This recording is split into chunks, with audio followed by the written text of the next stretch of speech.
it's good. But if I turn the power off, to the power to the display off, when I turn it back on, the camera go away until I cycle through all of them. Then now I have the camera on. But if I turn it off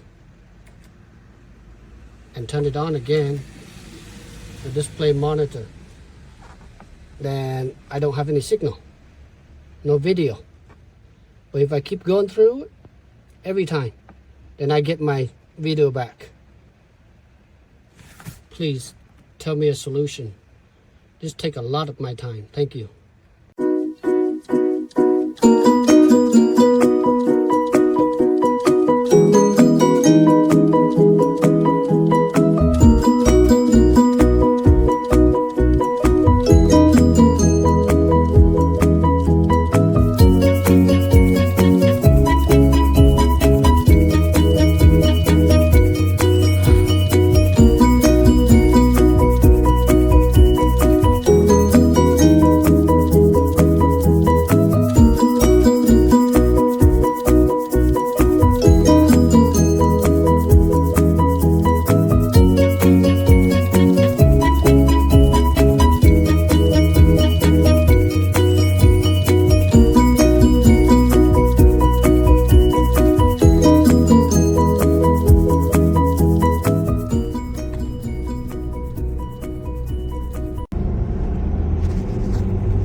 Okay, this is the first trip with this rear camera on the back of my camper.